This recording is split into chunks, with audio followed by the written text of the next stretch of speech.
Hello, everyone, and welcome to today's Finwire webcast presentation with Sedana Medical. With us presenting today, we have the CEO, Johannes Doll, CFO, Johan Spetz, and CMO, Peter Sackey. We'll do a Q&A after the presentation. You can either type in your questions using the form to the right, or if you're calling in and would like to ask a question, please press star 9 to raise your hand and star 6 to unmute when you get the word. And with that said, please go ahead with your presentation. Thank you for the introduction and welcome to our Q3 report presentation today. Let's dive straight in on page 3 with the highlights of the quarter, please. Thank you. The short version of this report is this. If I compare to the analyst expectations ahead of the report, sales have come in lower than expectations, also lower than our own ambitions. But despite that shortfall in sales, our bottom line was actually better than people expected. Year to date, we are still showing a profitable ex-US business, and I'm very confident that we will deliver on our financial guidance for the full year. And this is exactly what I am hoping you will take away from today's call. We have now reached a scale and put in place a cost structure that allows us to keep our ex-US EBITDA in the positive territory, even when we have quarters like this one where market circumstances lead to no or quite low growth. Because the truth is our business is subject to seasonal swings every year, and sometimes these seasonal swings differ quite a bit between years. Sometimes this will be in our favor, and from time to time, as we see it today, we will see quarters like this one where we have much less patients with respiratory problems in the ICUs, which will then affect our sales. What is important for me, though, is that we show consistent growth when we take a bit of a through cycle perspective and look at longer periods than just one quarter, and also that we stay so disciplined on the cost side that lower sales quarters will not affect our goal of achieving positive EBITDA levels outside the US. Looking at the numbers, we grew net sales by 7%, of which 1% was organic and the rest was contributed by our acquired contract manufacturing business. This is quite a difference, obviously, compared to the strong growth in the first half of the year. But despite the low growth, we still stand at 18% growth year to date, of which 12% is organic. And again, our ex-US EBITDA year to date is still positive with 1% and actually would have been 3% without the exchange rate headwinds that we had. So we are fully on track to deliver on our promise to show positive ex-US EBITDA for the full year. And with Q4 coming up, which has traditionally been a stronger quarter for us than the summer quarters, I'm quite confident that this will happen. What we're seeing here is the result of the cost savings measures we have implemented, especially in our non-customer facing functions in the corporate headquarters, and also the acquisition of our main supplier in Malaysia is starting to show positive effect on the gross margin. On the US side, it's very exciting times now. We're gearing up for the upcoming pre-NDA meeting. Pre-NDA meeting is a formal meeting with the FDA ahead of the submission to create alignment on formats and contents of the submission, and to ensure we have ticked all the boxes that FDA has asked us to tick. If we receive positive feedback on all our questions, we can move ahead towards submission. The preparations are on track and are going full steam.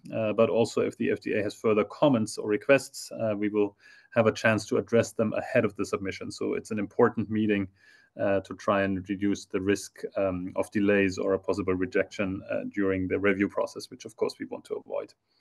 And looking at our US endeavor overall, it's worth reminding ourselves that we have met the primary endpoints in both studies. There was no new safety signals. The secondary endpoint outcomes offer several results that we are hoping to convert into compelling label claims.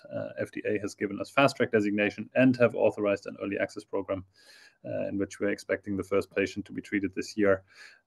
So it's, of course, always a bit advisable to be a bit humble in a process like this, especially when the FDA is involved, but the individual pieces are really coming together quite nicely. So let's move on. Look at page number 4, please, which shows the longer term sales development. You can see that we are now operating at sales levels that are higher than the COVID-19 years. And also this year, we are on track to set a new all-time high in sales. Even though Q3 was a bit soft in sales, it was still the best Q3 we've ever had. Just like Q1 was the best Q1 and Q2 was the best Q2. Overall, in the first 9 months of 2025, we saw a sales growth of 18%, of which 12% came from the core business, and the remaining 6% were contributed by contract manufacturing revenue from Malaysia. Again, the return to growth after the quite dramatic decline in 2022 following the COVID-19 period was a result of a quite decisive shift in how we use our resources away from non-customer facing functions into the front line. And just to illustrate, our headquarter team is now less than half the size compared to 2021. And instead, we have a much more forceful frontline team in our core markets. On the next page, page 5, you can see the effect on the bottom line. There is some cyclicality in our business, with the winter quarters, Q1, Q4 being the strongest one sales-wise, and the summer quarters showing lower sales and profitability. But you can see the clear trajectory of steadily improving EBITDA, both ex-US and on the company level. Again, we see a positive ex-US EBITDA year to date, and also the group level EBITDA has improved quite well in the quarter, 8 percentage points, which actually would have been 11 without the exchange rate headwinds. On page 6, no change on how we see our addressable market. The market where we are active today represents a market potential of approximately 3 to 4 billion SEK, and we see 3 times that potential in the US market, which we will talk about in just some minutes. But it goes without saying that the US could mean a step change for the company, with a potential quadrupling of our addressable market once we have the approval. And for the more short term, we have communicated a very simple financial target for the year, which is to deliver full year positive EBITDA ex-US in the low to mid single digit range. Year to date, we stand at 1%, with the weaker quarters Q2 and Q3 behind us now. It actually would have been 3% without the exchange rate, which gives me very good confidence that we will meet this target for the full year, because as usually, I would expect Q4 to be stronger than Q3. If we then look at the performance by country, starting on page 7 with Germany, minus 9% in net sales is, of course, not what we want to see, especially not after our acceleration program had delivered good results in the first half of the year, with 13% growth in the first half and even 19% growth in the second quarter. Year to date, we now stand at 6% higher sales than last year. So it deserves a closer look at what happened here. So on page 8, what we see here is data from the Robert Koch Institute. This is hospitalization rates for severe acute respiratory infections. This is not exactly our market, which is mechanically ventilated and sedated patients in intensive care, but it's a very relevant indicator as a part of these patients will end up being relevant patients for us. And what you see here is the comparison between 2024 and 2025. Both curves are higher in Q1 and lower in Q2 and Q3, and you don't have to be a visionary to predict that they will increase again in Q4. That is the normal seasonal pattern we see every year. But what's also quite evident here is that the years are still quite different. So the flu season this year was more extensive and longer than last year, which has given us some good tailwinds in Q1 and Q2. But then the situation flipped, and hospitalization rates have been significantly lower than last year since approximately May. So if you look at Q3 in isolation, 34% less patients were admitted to German hospitals with severe acute respiratory infections. And Robert Koch Institute actually also publishes how many of these patients end up requiring intensive care. We don't have access to the raw data, so we can give slightly less accurate numbers, but also that group has decreased between 20 and 25% compared to last year. We also collect our own data, so we're tracking a sample of hospitals, and that also shows that the ICU occupancy rate has decreased in Q3 compared to the previous quarter. The effect that this market development has on us after a quite strong beginning of the year is that less products have been used in intensive care during the end of Q2 and Q3, leading to later and then oftentimes also smaller reorders by many of our customers, which explains our sales decline. The truth is we will have quarters like this every once in a while because we cannot influence how the market develops. What's important from an execution perspective is that we stay focused on what we can control, and that is to maximize the time in the field, That is to focus on the right balance between new customers and increasing penetration in existing high potential accounts. And these measures, by the way, are also exactly the measures that are going to be helpful in mitigating some of this volatility going forward. You will never be able to fully avoid it because respiratory patients are the majority of patients in the ICU.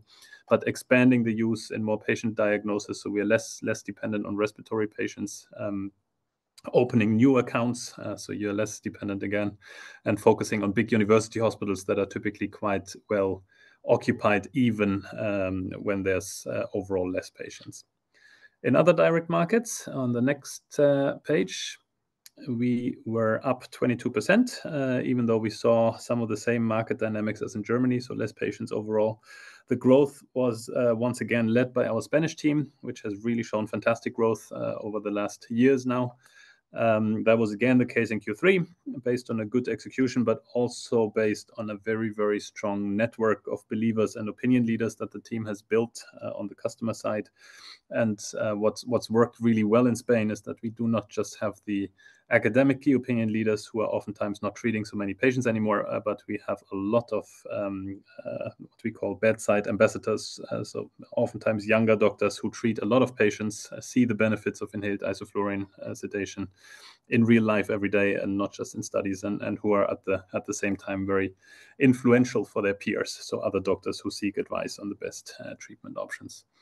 In the UK, we were unfortunately hit by a temporary staff absence in the third quarter, which in a small team has a big impact because it leads to a quite significant reduction in field presence. So we could not deliver the growth that we were planning for. And when you have reduced resources, you often run into a typical problem that a lot of time is taken up by responding to the very good demand from potentially new customers. And you then have to neglect a little bit to maintain and drive the growth in your existing customers. And that is exactly what's happened in Q3 here. We have suffered from this phenomenon a little bit, but we'll soon have the team fully staffed again, and then also focus our energy on the right balance between new customers and existing customers. What will also help a bit is that the MHRA has now also approved our pediatric indication in the UK. So we now got approval for the pediatric indication in all countries where we asked for it, which provides some upside as well. And in fact, we just went live in a new pediatric unit just this week. In France, we continue to see a quite split performance, with isoflurane customers performing very well, but in customers that are still using our devices with off-label sevoflurane, we continue to see sales decline following the CESAR study. Overall, this results in a rather flattish development, which is not good enough. So the plan for France is quite self-evident: focus on switching remaining sevoflurane users to isoflurane. And there we are really making good progress. If you look at the CESAR clinical trial sites, for example, which you would imagine are the hardest nuts to crack, given the CESAR results, 60% of those hospitals are today using isoflurane. So the conversion is progressing well. Overall, I see our other direct markets, so the direct markets outside Germany, as a big success story. Of course, only a few years ago, Sedana was essentially Germany and not much else. Now we have built a business in these countries that represents more than a third of our core business sales. On the next page, on page 9, we see our distributor business. This is the smallest part of our business, and you are by now used to seeing a bit of an up and down because most distributor partners order less frequently, and stocking effects tend to influence the order patterns more than in our direct markets. In Q1, if you remember, we had seen a decline in sales because we had a big order from South America falling into the comparator timeframe. In Q2, then we were up 32%, and this time we're relatively flat with a growth of 4%. And from an execution perspective, we're still pushing ahead with enhancing our focus and offer the best possible support to a few select key partners where we can jointly drive the most value. Let's go to page 11 and switch gears to the United States. Before I will ask Peter to take us through the details, let me briefly recap our strategic plan for the US. As you know, the US is our largest growth opportunity. We have estimated the US market potential for our products to roughly $1 billion, so 10 to 12 billion SEK. So a market entry in the US would instantly quadruple our addressable market. This is because of a high number of ventilator beds in the US, but also a medical practice that favors intubation and mechanical ventilation much more than in Europe, and also an overall quite attractive price level. We do see a very good product market fit, for example, because of the proven opioid reduction that our therapy has been shown to provide. For example, because a reduction in the ICU length of stay is generally a very effective driver of adoption in the US, more so than in Europe. And also because the guiding thoughts behind existing guidelines, treatment guidelines, such as fast wake-up, early mobilization, early ICU discharge, are quite in line with some of the benefits of inhaled sedation with isoflurane. And on top of that, as we've discussed before, Peter and his team have done a really excellent job in building a network of key opinion leaders in our clinical trial sites that are very supportive of our therapy and already very active speaking about inhaled sedation at different global conferences. So we have a high market potential, a good product market fit, a KOL network eager to get started, and also an early access program that will allow hospitals to get trained and started before the actual approval. Therefore, we continue to believe that we can create the most value if we launch ourselves in the US, capture more of the upside, and generate proof that this therapy can be successful, while then over time keeping the option open to either scale up ourselves and take it all the way, or at some point to complement our presence with a partnership if we deem that can create more value. Now with this, let's move to the next slide, and I will hand over to Peter for our US and medical update. Thank you, Johannes. Yes, so as Johannes mentioned, we have the clinical trial sites that were very active in the trial, 31 different hospitals across the US.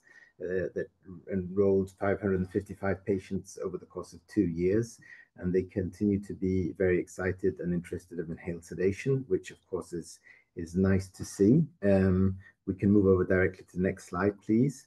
So as Johannes alluded to, we are sort of on a good track towards our NDA submission with the 2 phase 3 trials that both showed non-inferiority for the primary endpoint and opioid reduction, and other benefits that we know of when it comes to inhaled sedation, such as fast time to wake up, and positive data when it comes to ICU stay and mortality. These studies are being prepared now together with the pooling analysis, and it will be submitted early next year. And in parallel with that, we have the early access program that is being initiated, and we're looking forward to the pre-NDA meeting later this year, and we'll get guidance from the FDA on how they want to see the submission. And if we move to the next slide. So the early access program, for those who haven't heard of it before, it's something that you get for patients that have a life-threatening condition and where the current therapies are not successful enough. And we applied for this with the FDA and got a green light for providing our therapy free of charge to hospitals who request it. And the patient category is the difficult to sedate patient group, which is a patient group that occurs. You see these patients with different kinds of conditions, but typically mechanically ventilated and with different background diagnosis, but who require high doses and different combinations of IV drugs. And in this scenario, inhaled isoflurane sedation has been shown to work clinically. It's the most popular indication across all ICUs that use our therapy. And this is something that we can do until we get a marketing approval, and it's open to all interested hospitals, the expanded access program. And this, besides being something that's helpful for patients that are struggling to be comfortable and safe in the ICU, it also offers an opportunity for us to continue training physicians and ICUs when it comes to inhaled sedation.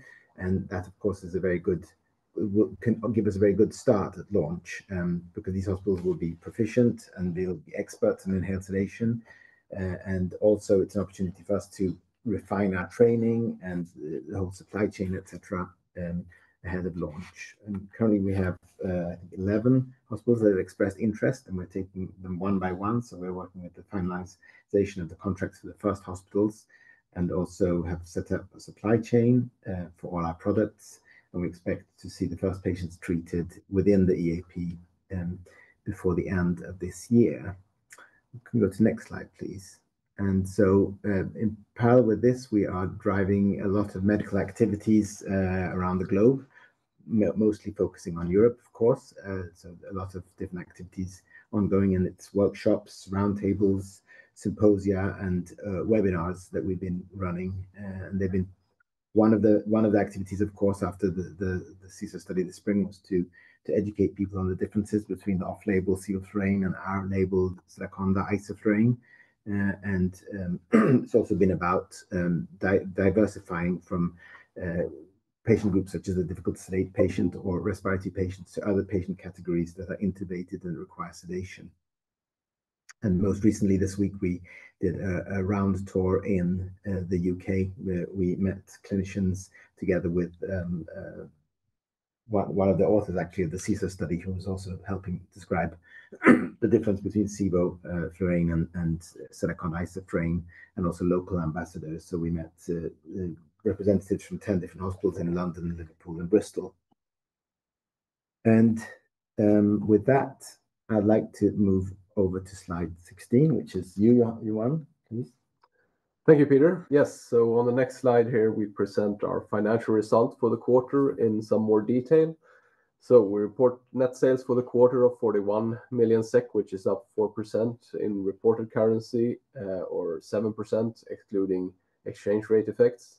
And if we were to exclude our contract manufacturing business in Malaysia that we acquired last year, sales would have been 39 million SEK, so down 2% in reported currency and only slightly up excluding exchange rates. So as Johannes has described, we have seen low ICU occupancy during the summer months and through Q3 in particular across our main markets. In particular, this was the case in Germany, as you have seen, where we saw sales decreasing 12% in the quarter compared to the same period last year, and excluding currency effects, sales were down 9%. Our other direct markets performed better despite some of the same market headwinds. So overall, our other direct markets report growth of 18% in reported currency, or 22% excluding FX. As has been the case for some quarters now, the main growth engine in this group of countries is Spain. Our distributor markets showed essentially flat growth in the quarter compared to last year in reported currency, 4% growth if we exclude exchange rates. On the gross profit side, we report close to 30 million SEK gross profit for the quarter, which is up slightly compared to a year ago. And if we look at the gross margin, we report 71.6% gross margin in Q3 this year. That's up from 71.2% in the same quarter last year. So what we're seeing with regards to the gross margin is that we are now experiencing the positive effect from reduced cost of goods for our main product, the Sedaconda ACD, following the acquisition of our main supplier in Malaysia, Unauthorized, last year. But important to note that at the same time, we have, of course, added contract manufacturing to our overall business, which introduces a slight headwind, because of course the contract manufacturing business has a lower gross margin than our core business. So important to be aware of that. But of course, over time, as we've discussed previously, we expect the positive effect on the gross margin to dominate, and we're well on track on realizing that. If we look at EBITDA in Q3, we report for the group minus 5.6 million SEK EBITDA. That's an improvement by 3 million SEK compared to a year ago. And if we look at EBITDA ex-US, which is what we base our full year financial target on, we report negative 1.7 million for the quarter, despite the market headwinds that we are experiencing. So a clear improvement also there by slightly more than 3 million compared to a year ago. So we are seeing a good reduction in operating costs in this quarter compared to a year ago.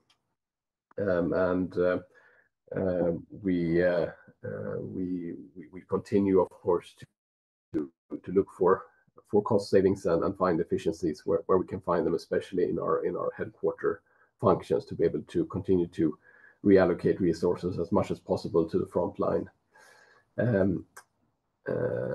And if we look at the size of the staff, that has increased. So a bit counterintuitive to show these kind of cost reductions at the same time that we increased the staff quite a bit, but that's a function, of course, of the acquisition of our new manufacturing facility in Malaysia, which is behind the increase in staff. And then on the next slide, we can look more closely on our cash flow and cash situation. So cash at the end of the quarter stood at 112 million SEK compared to 131 million SEK at the end of Q2. So the change in cash position is negative 19 million for the quarter, and that's driven very much by our US capex. So as you know, we are still spending money in the US in preparation of our NDA submission. If we look at the cash flow from operations for the quarter, negative 1.1 million SEK, that's a pretty significant change relative to a year ago when it was negative 29.3 million SEK. So if we break that down, we have cash flow from operations before changes in working capital, which has improved to now being negative 4.7 million for Q3 this year compared to negative 9 million last year. And then in addition to that, of course, we have some cash flow resulting from changes in working capital. So that includes, as you know, in changes in inventory, changes in short-term receivables and short-term liabilities, which then add up to the remaining delta there in the cash flow operations this year relative to last. But clear improvement, which is important, of course, in the cash that we're generating from our operations in Europe. Cash flow from investing activities for the quarter, negative 15 million compared to negative 37 million in the same period last year. So that change or the reduction in capex is very much a reflection of the fact that we're now spending significantly less in US capex. But there is, of course, some US capex remaining related to our NDA submission preparations. And we expect capex related to the US now to stabilize at this new and lower level over the coming several quarters going forward. So clear difference, of course, to what you've seen in recent quarters and especially the recent few years when the US clinical trials were up and running. So total cash flow for the third quarter of this year of negative 17 million compared to negative 67 million in the same quarter last year. And in terms of liquidity management, we still have over half of our remaining cash in US dollars, and we continue to expect to be sufficiently financed to achieve US approval. And then on the next slide, we have our current shareholder list, and of course, continue to be thankful for the support and hope to continue to engage with all these partners going forward as well. With that, I will hand the call back to Johannes. Thanks, Peter and Johan. We've arrived at the last slide here. For me, I see three big reasons to believe in Sedana Medical's success. Number one, and the foundation of it all, is a therapy that makes a difference for critically ill patients every day.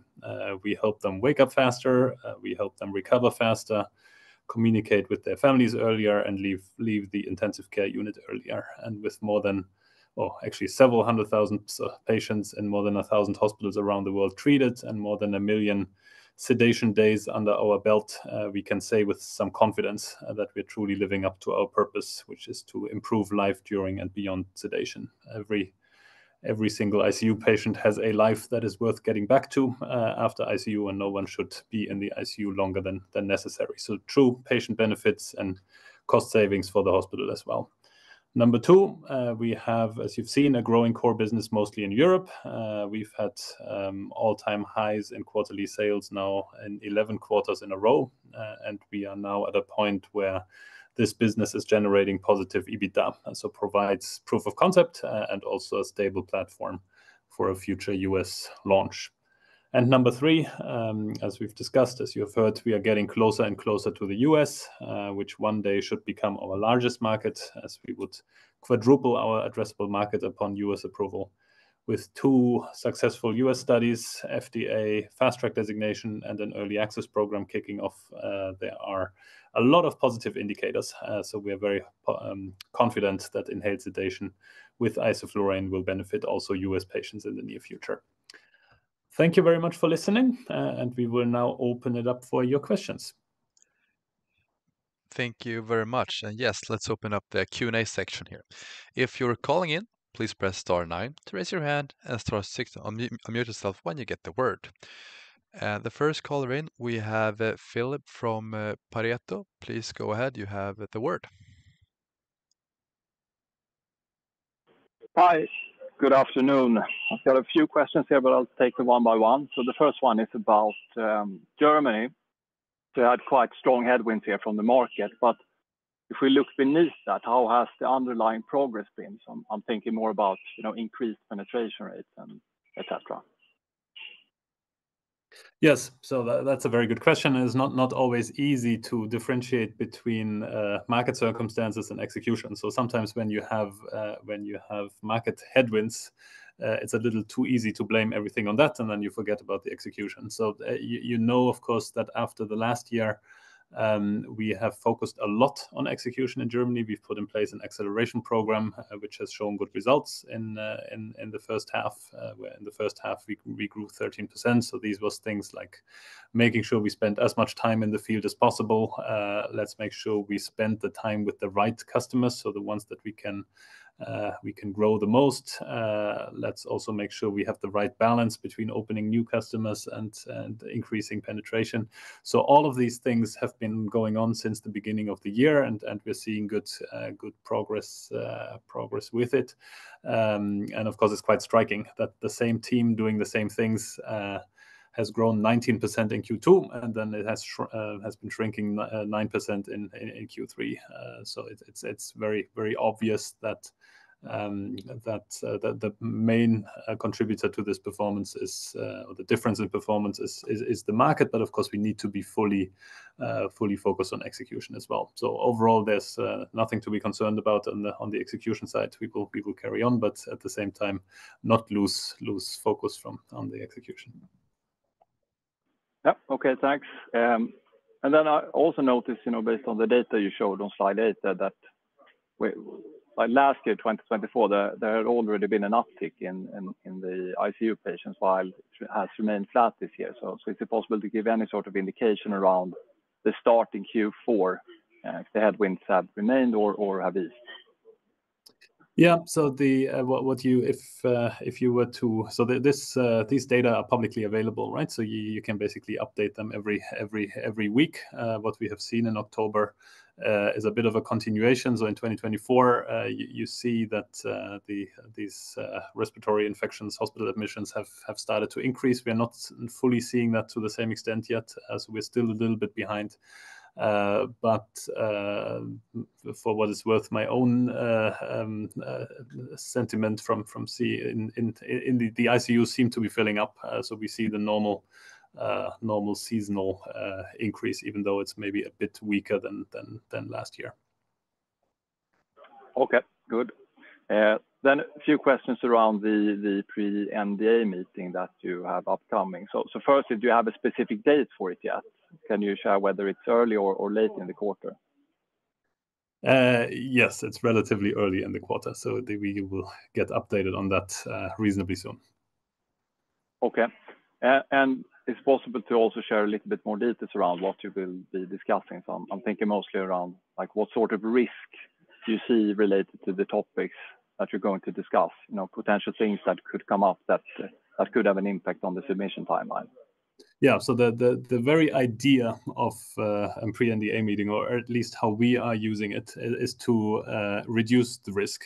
Because the one thing that we want to avoid is we submit a file and then we get sent into an extra round, either causing delays or a full complete response letter, as you've of course seen too many examples of, especially in Sweden lately, and that we want to avoid. So we have asked very concrete questions that is around the format, the contents, the presentation of the data, and so forth in the file.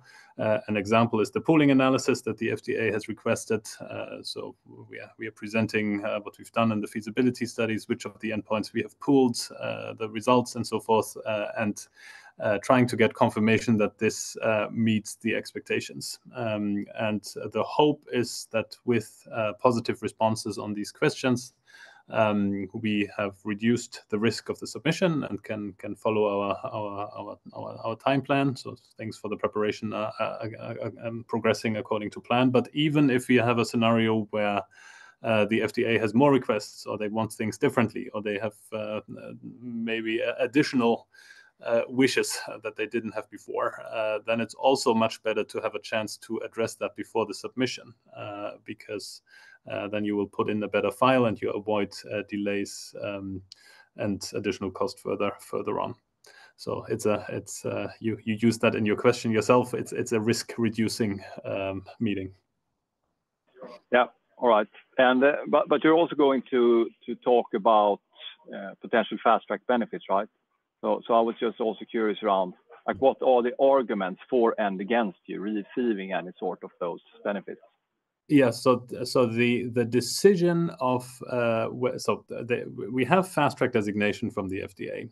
What that means these days is mostly that we have a little bit easier access, and it's easier for us to communicate with the FDA. And unlike maybe what you hear in other places, our experience is a very constructive and good dialogue. So that's the main benefit now. But when it comes to the review, we have the right to apply for priority review, which would reduce the review period from 10 months to 6 months, which is, of course, a big benefit. That is a decision that the FDA will take. We will apply for this with the submission. So when the file goes in, you also put your application. And then as you probably know, the submission is followed by a 2-month validation period where the FDA is checking whether the file is complete, whether it makes sense for them to review, and so forth. And as part of that validation period, they also take a decision on whether the priority review is granted, yes or no. And if it is granted, then you get a PDUFA date in 6 months. And if it is not granted, then you follow the standard timeline of 10 months. This is a decision that the FDA takes. An argument for receiving it is that this is a therapy that, at least we believe, and based on the fast track designation, also the FDA seems to believe that brings potential benefits to US patients, and it's worth bringing this therapy to the market faster. Arguments against could be anything from capacity constraints to complexity of the file that needs more time. So this is really a decision that we cannot influence. But of course, we will try to put the best case forward. Okay, thank you for that answer. Perhaps just a question around the pooling analysis, which is now completed, if I understand correctly. So my question is, have the results aligned with your expectations? Have there been any surprises, so to say, or? Yes, I can answer that one. Yeah, sure. No, I would say there haven't been any surprises. Just to mention, at the time when we were requested to consider pooling of our efficacy endpoints with the SED001 study, that was a positive surprise to us, because we knew the results from SED001, which were in favor of isoflurane, and we didn't know the results of the US study. So it was, you could say, it was a sort of insurance to be able to pool in those data in case any of the US studies didn't show non-inferiority or didn't show opioid reduction or there was something else that didn't turn out the way we'd expected. And now they did. So in some sense, you could say that part of the sort of excitement about getting to pool CES-01 with the US studies was sort of neutralized by good data from the US. But the other aspect is the possibility to get better power and more precision in the estimates, and also to look at subgroups. And where those analyses are just dropping in now as we speak. And to date, there have not been any unpleasant surprises. I think that the data show that our treatment does pretty much the same if you're in Europe or if you're in the US. And that, of course, is a very robust statement for us to make to the FDA. Okay, have there been any positive surprises, or any of the endpoints that have tilted into significance? No bad nor good news. I'd say it's stronger. I'd say we have a stronger case now that we've pooled the data and we can look into the subgroups. So I would say, for example, looking at subgroups, looking at opioid reduction, for example, when you look at the pooled data, you see that all subgroups have opioid reduction, and that of course is very valuable, because it shows that it's not just one patient group, for example, surgical patients, that benefit from having isoflurane. It's all kinds of patients, and old and young, and very sick and more healthy patients. So I would say in some sense I would say it's reassuring. I could say no big surprises in any direction, but reassuring the data when you look at the pooled estimates. Yeah. Okay. Thank you very much. Yeah, that's all the questions from my end. Thanks, Philip. Okay, and we'll move on to Matthias from SEB. Please go ahead. You have the word. Hello, can you hear me? Yes, perfect. Hey, Matthias. Hey, thanks for the presentation. I will stay with the previous question here for a bit and ask if you can share anything on mortality or ICU for days or anything around the pooling analysis. Yeah, those are areas that will be quite useful. So I mean, the health economic endpoints, such as ICU-free days, that will make for a very, very useful publication, right? Because we had very consistent results between the European study and the two US studies. We saw less time in the ICU across the board, more ICU-free days.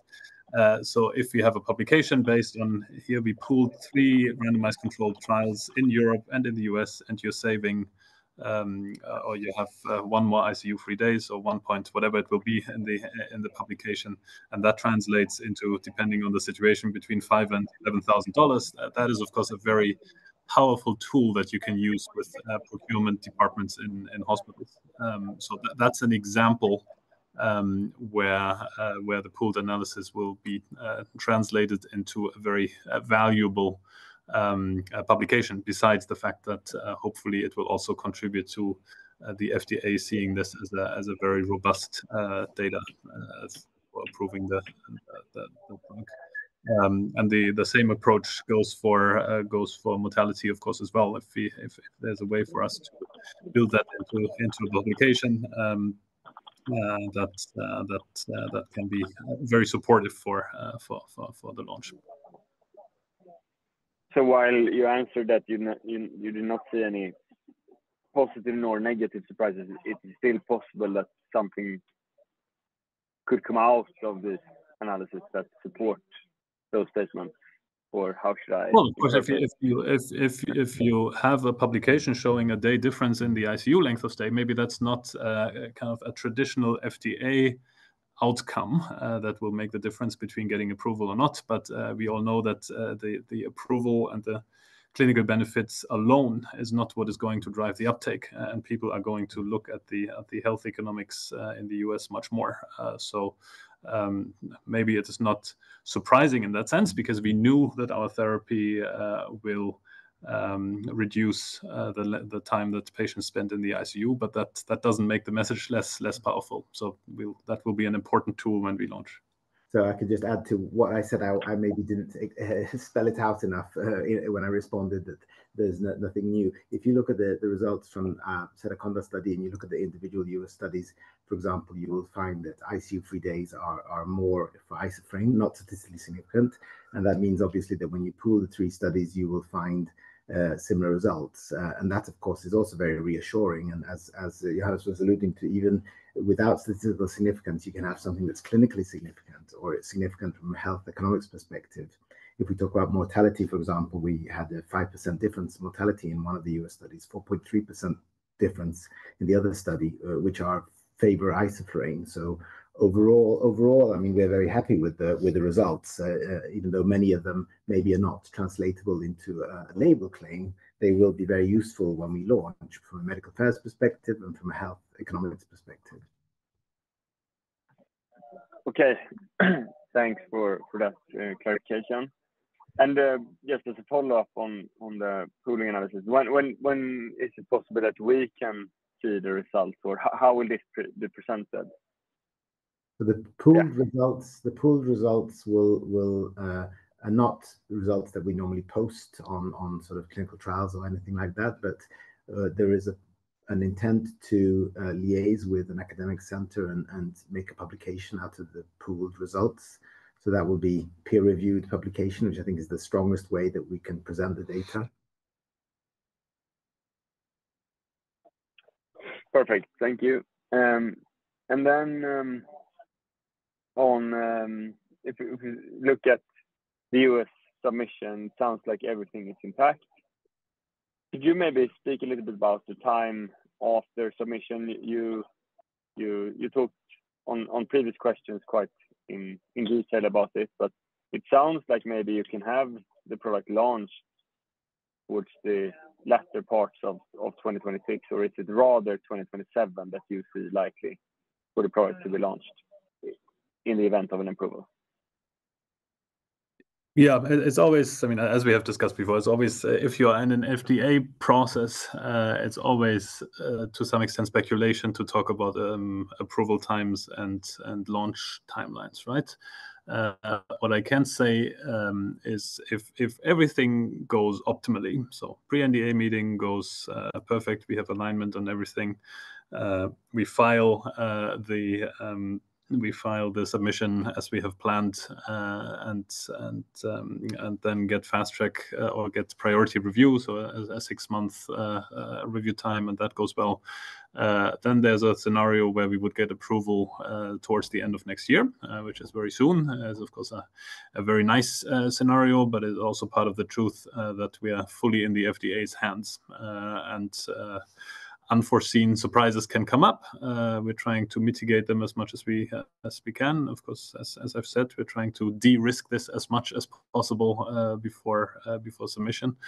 But it is possible, yes. The base case assumption is probably a launch in 2027. Thank you so much.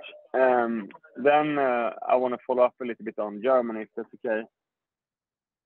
If it is clear to you that you are taking market share in Germany with growth of sort of 5 to 6% in local currencies, if you look on 2024 and this year, I'm also asking if you could talk about the scope to further increase the market shares in Germany coming years, and what sort of brings you comfort that it is not sort of peak market shares that we're looking at in Germany.